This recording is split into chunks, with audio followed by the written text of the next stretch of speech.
War of the Worlds.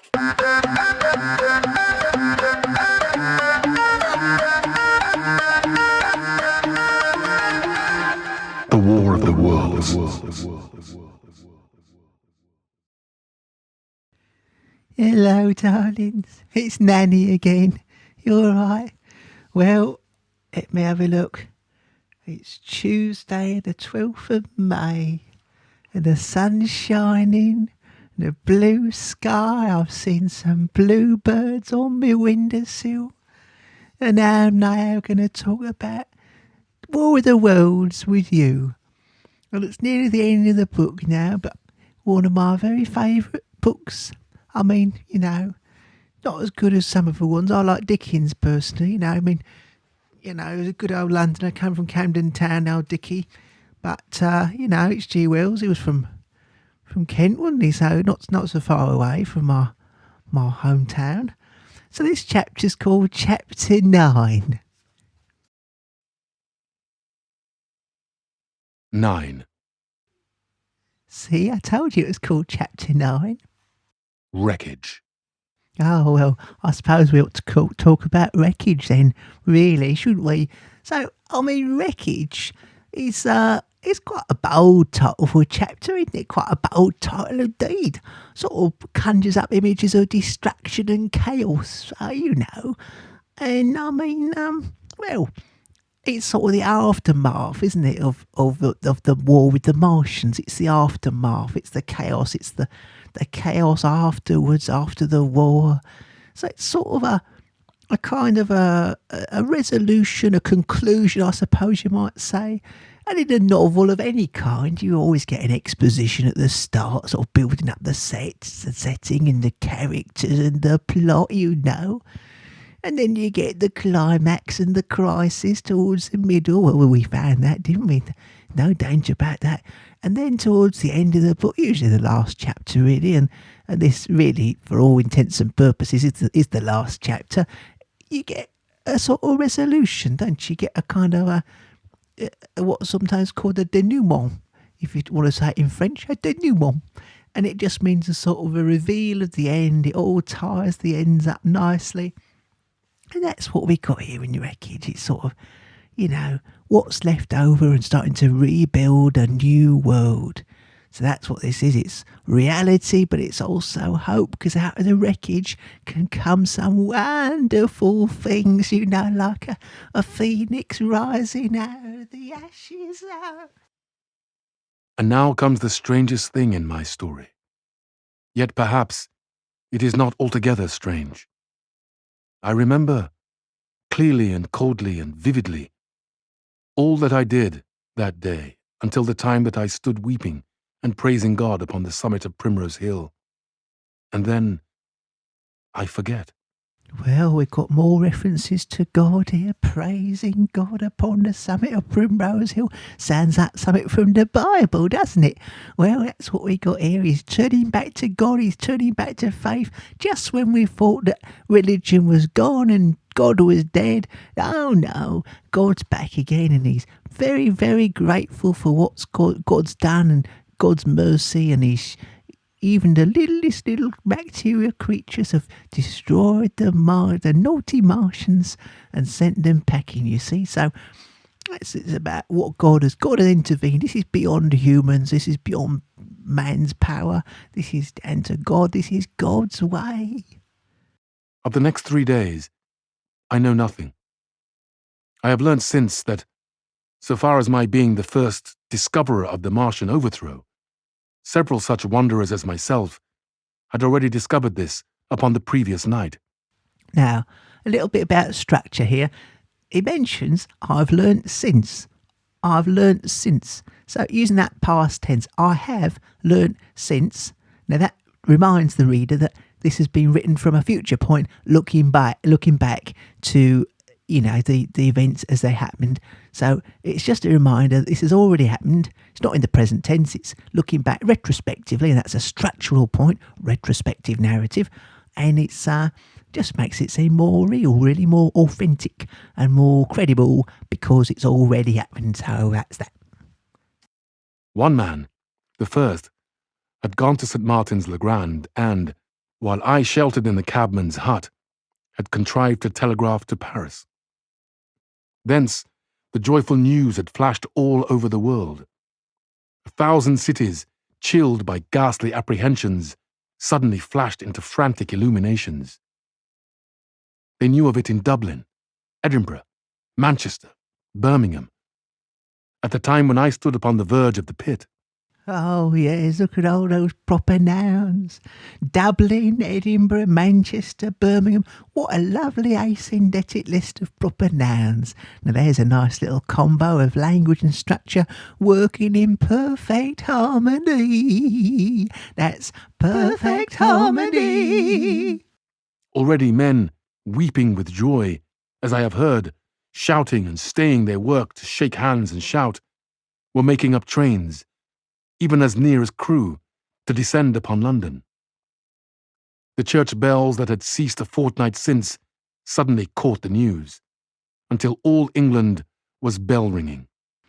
Well, look at all the dynamic verbs. It's all happening now. It's all positive. So look, if you go back up to above the asyndetic list, you've got flashed into frantic illuminations. I'd even comment on the fricative alliteration, I would, of flashed into frantic. You've got the F sound, which makes it fricative. F-R-I-C-A-T-I-V-E. Fricative alliteration. So that sort of makes it sound even more energetic, really. Then you've got the overwhelming asyndetic list. We've already talked about that. And then we've got the proper nouns. We've already talked about that in perfect harmony. We won't have to do that again. That was quite a lot of difficulty. So then we've got, let's just have a little look at all the verbs. And if you want to, you can underline them as we go along. So we've got weeping, shouting, staying, shake, making, descend, caught, ringing, and then it just carries on. All these dynamic verbs, and this is our language point because we're talking about juicy verbs, or should I say verbs? But they are verbs and words at the same time, and they're very energetic. I'm very sorry, everybody. I've got these things in my ears. I've got headphones in my ears and things are pipping and a popping from Teams, and it's very distracting. I don't know. I'm supposed to be teaching Year 8 at the moment, but they don't know I'm making a podcast, do they? But never mind. We won't tell them. Anyway, so we've got lots of dynamic verbs, lots of energy, lots of excitement, lots of hope, and I suppose it goes against the contrast with the title of the chapter, Wreckage. It's a little bit of a juxtaposition there, juxtapose, we're just suppose we're juxtapose, or something like that anyway. And that's it. So it contrasts with the title of the chapter, and that's a really nice thing to write down. And if it comes up in the exam, we'll be laughing, won't we? Men on cycles, lean-faced, unkempt, scorched along every country lane, shouting of unhoped deliverance, shouting to gaunt, staring figures of despair. So we've got the verb scorched. They're scorching along every country lane. Oh, how lovely, how very English. Oh, in an English country garden, And so we got, no, excuse me, Danny's got a bit of a frog in her throat, So scorched is an interesting verb. I suppose it's a metaphor really, because you can't really scorch along on a bike. It's just you're going very fast, so fast that you're actually scorching the pavement with the heat of the tyres. That's what it suggests. So it's a nice metaphor verb there, scorched. But the point is they're rushing along, shouting out to everyone that it's all going to be okay. Now look at the anaphora as well. Look here, old anaphora's back. Hello, Anna. Where is she? Shouting of unhoped deliverance, there's one, and then shouting to gaunt, staring figures of despair. So both of those clauses start with the verb shouting, which makes it anaphora, which is a structural technique. You're welcome. And for the food. Across the Channel, across the Irish Sea, across the Atlantic, corn, bread, and meat were tearing to our relief. Oh, we can't move for asyndetic lists in this chapter, can we? The food, across the Channel, across the Irish Sea, across the Atlantic. So there we have, there's anaphora there, starting with across the Channel, the Irish Sea and the Atlantic, so an asyndetic list. Then you've got an asyndetic list as well of things that they're coming across the sea. Corn and bread and meat. And what were they doing? They're tearing to our relief. Another strong verb. They're not just travelling. Oh no, they're tearing to our relief. All the shipping in the world seemed going Londonward in those days. So it's all coming back to London. But they were fleeing London, and now everyone's coming back. You know, you can't stay away from London, you know. Oh, it's got its own gravitational pull. It draws you back in. I should know. I've never left the place. All the shipping in the world seemed to be going Londonward in those days. But of all this, I have no memory. I drifted, a demented man. I found myself in a house of kindly people who had found me on the third day wandering, weeping and raving through the streets of St. John's Wood. Another asyndetic list of all the things he was doing in his lost time, wandering, weeping and raving through the streets of St. John's Wood. Well, I mean, that's, you know, he was a broken man, wasn't he? He was about to lose his own life, to end it all. So he was a man at the end of his tether. So it's no wonder he's wandering, weeping and raving. That triadic structure there of three juicy verbs in an asyndetic list. Wandering, weeping and raving. Oh, what an image that is. They have told me since that I was singing some inane doggerel about the last man left alive. Hurrah! The last man left alive. You'll have seen already the footnotes, your eagle-eyed little things, that this is a reference. It's an exophoric reference, in fact. I can't remember the name of the poet now. Let me just flip back to the back of the book myself. Let me have a little look. Sorry, I'll just turn into an ASMR podcast for a second while I just turn the page. Here we go. Yeah, Thomas Hood, old Tommy Hood, wrote a poem called The Last Man Alive. The Last Man Alive. And anyway, that's him. So earlier in the 19th century. And yeah, he's singing this sort of poem song, a doggerel. Doggerel's sort of like a very rough poem. Not a very good poem or writing. Doggerel, just a bit of doggerel, you know, bit of doggerel. And yeah, of course he is singing that because he thought he was the last man alive. But I mean, what's the point of that? I don't know really. What can you do with that in the exam? I suppose it's an exophoric reference. So EXOPHORIC.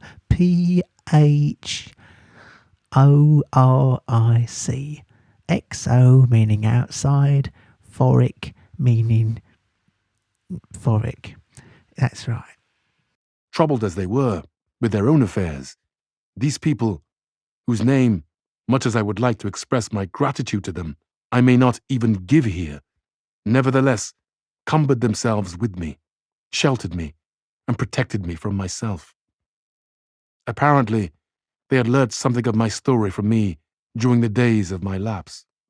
More efforts to make this more authentic, because he says that I may not even give here their names to say thank you to them for helping him. So you've got this perspective being used again here. So he's sort of saying, even as he writes this book now, because this is a real story, it's really happened, and even as he's writing it now, he can't say thank you to them because he can't remember their names. Now, of course, these people are just constructs. They don't exist. They're not real. So he can't thank them anyway. But he's making it seem like they are real, and it was real, and therefore this is more authentic and credible, and therefore more frightening to a contemporary reader. Very gently, when my mind was assured again, did they break to me what they had learnt of the fate of Leatherhead. 2 days after I was imprisoned, it had been destroyed, with every soul in it, by a Martian. He had swept it out of existence, as it seemed, without any provocation, as a boy might crush an anthill in the mere wantonness of power. Oh dear, old Herbie George Wells, he can't resist it, can he? A little simile. As a boy might crush an anthill in the mere wantonness of power.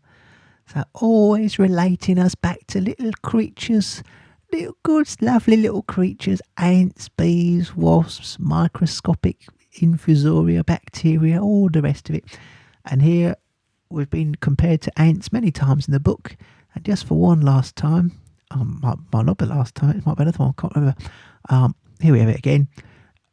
The Martian had swept Leatherhead out of existence just in the same way as a boy might crush an anthill in the mere wantonness of power. You know how little boys like to feel powerful. I don't think it's just boys, I think everybody sometimes wants to feel powerful, and sometimes wants to just kick an anthill or upset a wasp's nest, or you never get, when you get a magnifying glass and you can make a really hot spot, can't you? Have you ever done that? And you put it down and you can get all sorts of little things with that. No, I mean, I never used to do that. I think it's absolutely sick.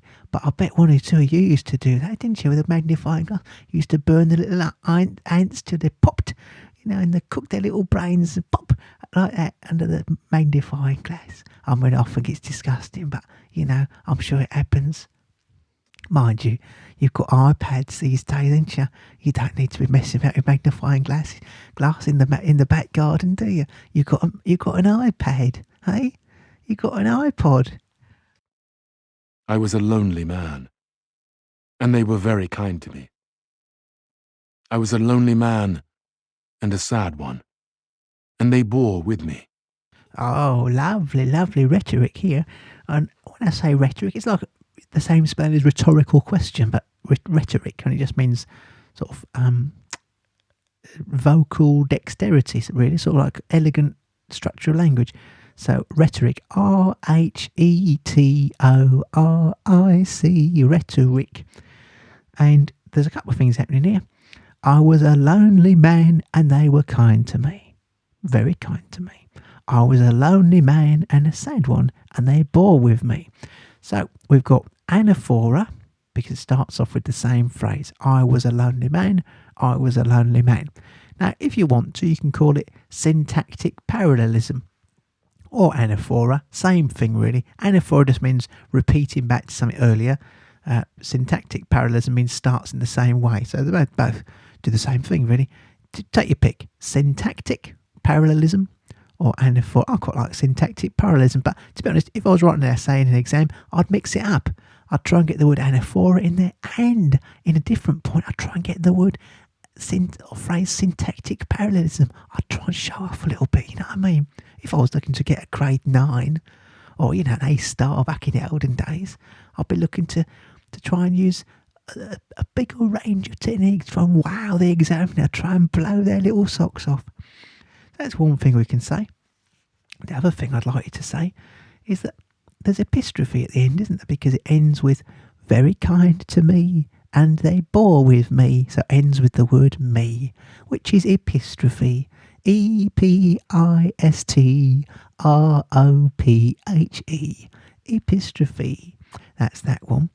And what's the point of that then? Well, don't know really. I mean, that just makes it sound quite crafted and quite neat, doesn't it? That it was quite a profound moment. He was a sad, lonely man, but they restored him back to health. So for him, it was a pivotal moment in his life's trajectory. You see, that's what I'd be saying about it. So it is important, and I think the fact that it uses two nice rhetorical techniques, so that's anaphora and epistrophe, or syntactic parallelism and epistrophe if you prefer, and it makes it sound more grand, makes it sound more powerful and profound. I remained with them 4 days after my recovery. All that time, I felt a growing craving to look once more on whatever remained of the little life that seemed so happy and bright in my past. It was a mere hopeless desire to feast upon my misery. They dissuaded me. They did all they could to divert me from this morbidity. But at last, I could resist the impulse no longer, and, promising faithfully to return to them, and Parting, as I will confess, from these 4-day friends with tears, I went out again into the streets that had lately been so dark and strange and empty. Well, what a strange thing. I mean, this really, I suppose, shows the faith in humanity, doesn't it? It shows the faith in the kindness of strangers, because here he's being looked after by these strangers, these 4-day friends, as he calls them. And, yeah, you know, it sort of suggests that humanity is not lost, that humanity does look after itself and look after others, and people unite and come together, and it's a very positive thing about the human race, in a book which in many ways has sort of damned the human race, and then at the end it sort of said, well, actually, if we think about it, we can be brilliant, we can rebuild ourselves in a better way. So it's a very optimistic novel in some respects by the end of it. As many socialist writers do, and many sci-fi writers do, they tend to invite us to look at the way we live and the choices we make, and could we make things different, could we make things better? And of course, yes, we could. Always we could. I really like that the phrase 4-day friends. I don't know if it's the fricative alliteration, I quite like that. But there was a band I used to like, and they were called 4-Day Hombre. And I always wondered where they got that name from, and I think I reckon they probably got it from this, you know. 4-Day Hombre means 4-day friends, doesn't it, hombre? So 4-day friends, there you go, 4-day. They were from Leeds, as I remember. Very good. They call themselves Hope and Social. They changed the name to Hope and Social now, doing quite well for themselves actually. But we'll have a look if you like, if you like music. Already they were busy with returning people. In places even there were shops open, and I saw a drinking fountain, running water. I remember how mockingly bright the day seemed as I went back on my melancholy pilgrimage to the little house at Woking. How busy the streets and vivid the moving life about me. So many people were abroad, everywhere, busied in 1,000 activities, that it seemed incredible that any great proportion of the population could have been slain. But then I noticed how yellow were the skins of the people I met, how shaggy the hair of the men, how large and bright their eyes, and that every other man still wore his dirty rags. That'd be like us after lockdown, wouldn't it? All yellowy skin and shaggy haired, big bearded men with their hair untrimmed, with large and bright eyes, stepping out into the sunlight. That'd be just like us after lockdown, I imagine. Anyway, so you've got an asymptotic list there, haven't you? About looking round, he notices that the people are affected by what's happened. It might feel like nothing's happened because everyone seems back to being busy and back to life again. Life carries on, but when you look closely, you can see the aftermath of all the things that have gone on, the dirty rags and the yellow skin. Their faces seemed all with one of two expressions: a leaping exultation and energy, or a grim resolution. Save for the expression of the faces, London seemed a city of tramps. The vestries were indiscriminately distributing bread, sent us by the French government. The ribs of the few horses showed dismally. Haggard special constables with white badges stood at the corners of every street. I saw little of the mischief wrought by the Martians until I reached Wellington Street, and there I saw the red weed clambering over the buttress of Waterloo Bridge. More proper nouns for you there. You know, Wellington Street, Waterloo Bridge. Oh, these are places familiar to old Nanny. Oh, the days I used to spend down Wellington. Oh, I used to know a lovely old lad down Wellington Street many moons ago. But yeah, proper nouns make it more authentic, of course, make it real, because of course it is real. These are real places. So it's making it seem much more authentic and therefore much more frightening. At the corner of the bridge, too, I saw one of the common contrasts of that grotesque time. A sheet of paper, flaunting against the thicket of the red weed, transfixed by a stick that kept it in place. It was the placard of the first newspaper to resume publication, the Daily Mail. I bought a copy for a blackened shilling I found in my pocket. Most of it was in blank, but the solitary compositor who did the thing had amused himself by making a grotesque scheme of advertisement stereo on the back page. The matter he printed was emotional. The news organization had not yet found its way back. I'd learnt nothing fresh except that, already in 1 week, the examination of the Martian mechanisms had yielded astonishing results. Among other things, the article assured me what I did not believe at the time, that the secret of flying was discovered.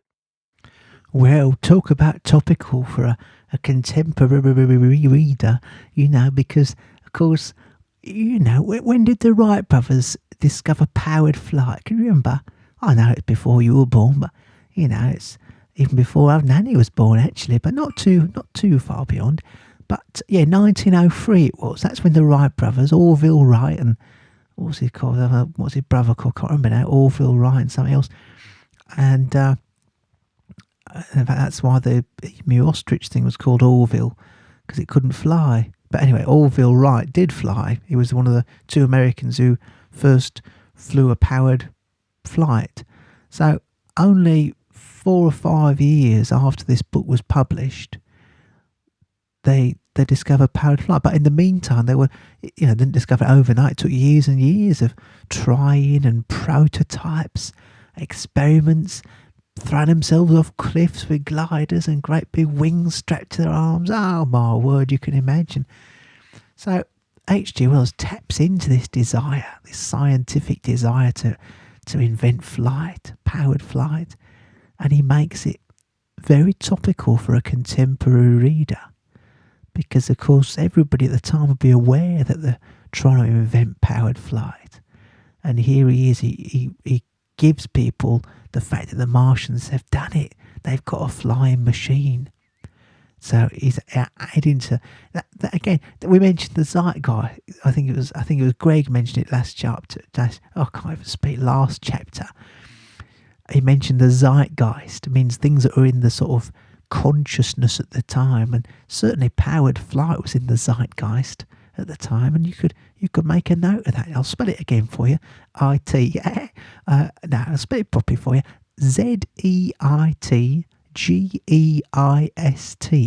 and it means time ghost, spirit of the age, and things that were in the age, people thinking about and concerned about. I mean, what's in the zeitgeist now in 2020? Well, of course, the epidemic, the pandemic, the coronavirus, COVID-19 in the zeitgeist. But I think also in the zeitgeist is clapping for carers, clapping for the NHS, and being compassionate, loving thy neighbour. I think there's lots of things in the zeitgeist at any particular time. But that was in the zeitgeist in 1897, 1898 when this book was first written and published. At Waterloo, I found the free trains that were taking people to their homes. The first rush was already over. There were few people in the train, and I was in no mood for casual conversation. I got a compartment to myself and sat with folded arms, looking greyly at the sunlit devastation that flowed past the windows. And just outside the terminus, the train jolted over temporary rails, and on either side of the railway, the houses were blackened ruins. To Clapham Junction, the face of London was grimy with powder of the black smoke. In spite of 2 days of thunderstorms and rain, and at Clapham Junction, the line had been wrecked again. There were hundreds of out-of-work clerks and shopmen working side by side with the customary navvies, and were jolted over a hasty relaying. So more just procedural kind of mechanics of how London's picking itself up and restoring order, and makeshift railway lines and all this. So it's, again, adds to the authenticity, but you've also got here a bit of personification. Let me just find it. To Clapham Junction, the face of London was grimy with powder of the black smoke. So that's 2, 4, 6, 7 lines up from the bottom of the page if you're on the Penguin Classics on page 174. And the face of London is sort of personifying London as a character, and its face is grimy with the black powder of the black smoke. So just making London itself seem like a victim, like a person, a character in the novel. And we mentioned this before, the fact that London itself is almost a living, breathing character in this novel. There aren't many characters in the book, not nearly as many as in, something like Pride and Prejudice. God blimey, so many characters in there, you can't keep up with them. And when you're making character maps in getting ready for your exam and making character profiles on each character, you'll be thanking me. You'll be thanking Mr. Dawson that he helped you choose War of the Worlds and not Pride and Prejudice. You mark my words, because you'd run out of paper if you're doing Pride and Prejudice. Not only is it a very long book, but it's got about 1 million characters in it. But this one, it's got about 3 characters in it. Not many, is it? Not really. Narrator's brother, artilleryman, curate, and Mrs. and Miss Selfinstone. That's about your lot, really. Oh, and in London itself, if you wanted to think about that as a character, which I think you should, if you're looking for a high mark, I think you should think outside the box and bring London in as a character, because clearly Herbie G. Wells, he thinks it's a living, breathing character. It's almost a love letter to London, isn't it? Good old London. All down the line, from there, the aspect of the country was gaunt and unfamiliar. Wimbledon particularly had suffered. Walton, by virtue of its unburnt pine woods, seemed the least hurt of any place along the line. The Wandle, the Mole, every little stream was a heaped mass of red weed, in appearance between butcher's meat and pickled cabbage. Oh, lovely. Pickled cabbage. Oh, delicious. So, asyndetic lists there, proper nouns. I'm not going to go through it all with you. Life's too short, isn't it? I've not got long left in this world, old Nanny. But I can't be going through every single word. But you can spot me yourself, the capital letters, Wimbledon, Walton. I'm going through all of them there. Might as well. Wimbledon, Walton, Wandle, the Mole, every little stream. These are all places, and it's all presented as an asyndetic list to suggest the devastation and the way in which the aftermath of the Martian invasion has taken its toll. And then he compares the red weed that's dying off has been a bit like butcher's meat and pickled cabbage. What a delicious sensory image. You can almost taste it, can't you? The Surrey pine woods were too dry, however, for the festoons of the red climber. Beyond Wimbledon, within sight of the line, in certain nursery grounds, were the heaped masses of earth about the 6th cylinder. A number of people were standing about it, and some sappers were busy in the midst of it. Over it flaunted a Union Jack, flapping cheerfully in the morning breeze. The nursery grounds were everywhere crimson with the weed, a wide expanse of livid colour cut with purple shadows, and very painful to the eye.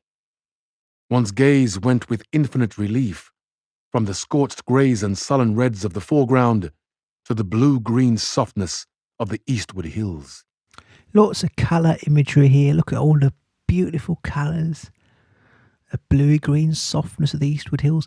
Now, it's bluey-green softness because, of course, that's where the Martians haven't been yet. So you've got this contrast of the livid red colour of the weed with its purple shadows. It's very painful to the eye, very offensive. And then you've got the scorched greys and the sullen reds. But then in the distance, you've got the peaceful, tranquil, bluey-green softness over in the bits where the Martians didn't get to. So lots of colour imagery to immerse the reader in the narrative and imagine what it's like. Because, of course, we need to be given that colour and that sense to be able to picture it in our own mind's eye. But the use of contrast. So you've got blues and reds being contrasted against each other to show the Martian invasion and also the peaceful English countryside. I almost carried on there, but I know what you're thinking. You're thinking, well, come on, Nanny, is that structure or is it language? Well, I tell you, it's both, because you've got the language of colour, but you've also got the way they're juxtaposed against each other, which is a structural point.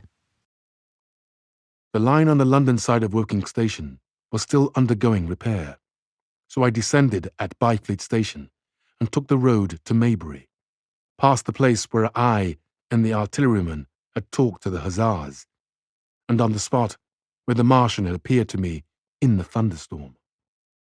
Here, moved by curiosity, we turned aside to find among a tangle of red fronds the warped and broken dogcart with the whitened bones of the horse scattered and gnawed. For a time, I stood regarding these vestiges. Then I returned through the pinewood, neck high with red weed here and there, to find the landlord of the spotted dog had already found burial, and so came home past the college arms. Now, most narratives in some way or other have a sort of cyclical structure. It kind of comes back around full circle, so cyclical, like a cycle.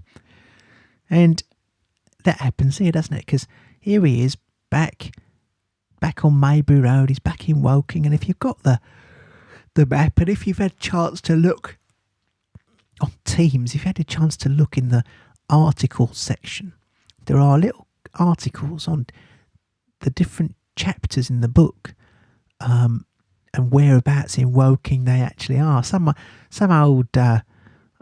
old boy in Woking, I think, has made a sort of documentary to go alongside the book, a companion guide, and it's well worth a look. It's got the old maps, and you can see exactly where the narrator lived on Maybury Road in Woking.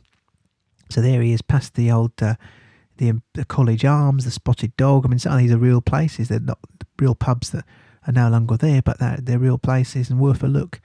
And there he is, and he gets back to his house. So it's come full circle. The narrative has a sense of resolution. He started off in Woking, and then he had his journey to London, and now he's back again by his house. And think of all the things that he's experienced. What a journey he's had.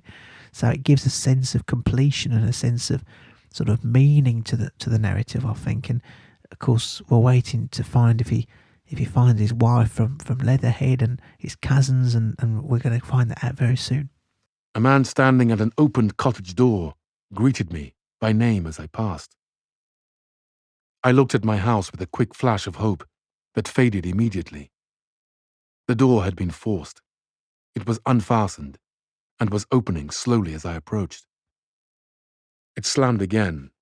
The curtains of my study fluttered out of the open window from which I and the artilleryman had watched the dawn. No one had closed it since. The smashed bushes were just as I had left them nearly 4 weeks ago. I stumbled into the hall, and the house felt empty. The stair carpet was ruffled and discolored, where I had crouched soaked to the skin from the thunderstorm the night of the catastrophe. Our muddy footsteps, I saw, still went up the stairs. I followed them to my study, and found lying on my writing table still, with the selenite paper weight upon it, the sheet of work I had left on the afternoon of the opening of the cylinder. For a space, I stood reading over my abandoned arguments. It was a paper on the probable development of moral ideas with the development of the civilizing process. And the last sentence was the opening of a prophecy. In about 200 years, I had written, we may expect. The sentence ended abruptly. I remembered my inability to fix my mind that morning. Scarcely a month had gone by, and how I had broken off to get my daily chronicle from the newsboy. I remembered how I went down to the garden gate as he came along, and how I had listened to his odd story of men from Mars. So this is H.G. Wells blending fact with fiction again here. Now, H.G. Wells himself, outside of this book, did write pieces about prophecies about in 200 years, this is what I predict what life will be like. And some things he got right and some things he got wrong. But, well, I mean, we're not 200 years away yet, are we? I suppose we're only about 103 years since he wrote this book at the time of giving this podcast in 2020. But he used to write regularly for newspapers and journals and articles about sort of predicting the future and what life would be like. He was considered to be a bit of a scientific prophet, really. And we also get to know just how long the time span of the story is. And it's not often really in think about most novels you've read, if you've read any, and I'm sure you have, you don't often get to know exactly how long the time span is. But here we know that it's essentially a month. It's the month of June, and this thing has lasted for 4 weeks. And he says there's scarcely a month, and he mentions that it was 4 weeks ago since he'd left the house. And does he say 4 weeks? I think he does. Yeah, the smashed bushes were just as I'd left them nearly 4 weeks ago, and he finds his work on the writing table. So we know that the invasion took place over a weekend. It started on a Friday, and by Monday they kind of colonised most of London. And then the aftermath seemed to sort of take 4 weeks later before the Martians actually died. So we have a real, in terms of setting, this book is really helpful to us because we have a clear setting in terms of place, down to the actual address, street level address, but we also have a good, clear sense of time setting as well. So that's another reason why this is a really good book to have chosen for the exam, because there are lots of things you can pin down, which in many other narratives you just can't. So not many characters, which makes it easier for us, and a very clear sense of setting, both geographical and in terms of temporal, which is time. So it takes place over 4 weeks. I came down and went into the dining room. There were the mutton and the bread, both far gone now in decay, and the beer bottle overturned, just as I and the artilleryman had left them. My home was desolate.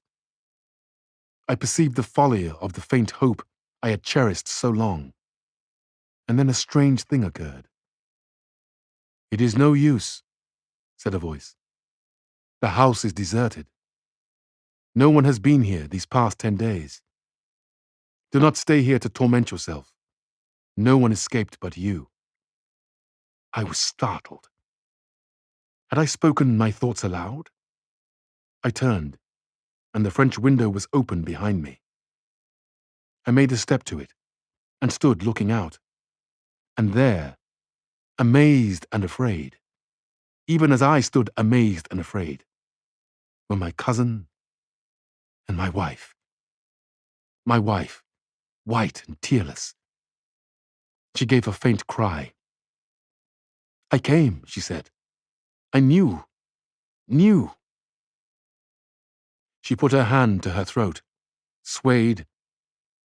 I made a step forward and caught her in my arms. Oh, how lovely.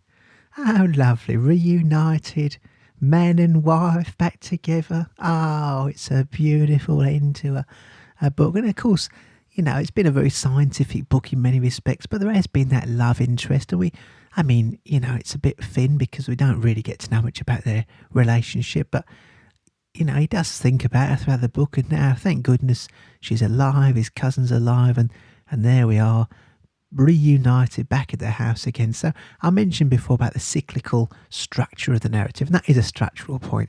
So there is a real narrative cyclical structure here to this book, because essentially that is the end of the book, chapter 9, and then chapter 10 is the epilogue, so kind of like a little postscript, a PS, a bit tagged on at the end. But the book works perfectly well there, ending on chapter 9 with Wreckage. And out of the Wreckage, they find they're reunited with each other. So there is a love story of a kind. There is a sort of narrative progression of looking for the wife throughout the whole book. And we're pleased, aren't we? We're delighted that they find each other at the end of the chapter there, at the end of the book.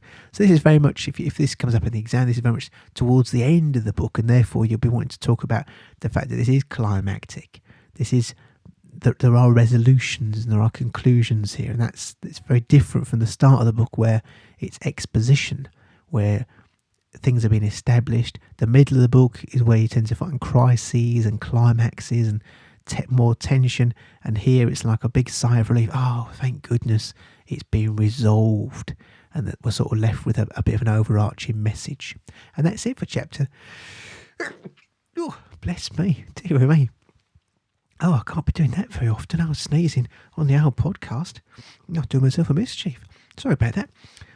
Right, so I'll leave it there for now. It's chapter 9, and we're going to finish off with chapter 10. Oh, I'm going to sneeze again, I think. Oh, dear. Oh, I should probably pause the recording really so you don't have to hear it twice. I think it's gone.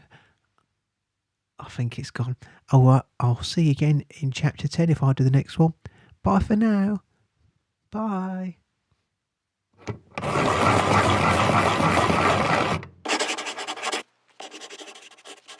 The War of the Worlds.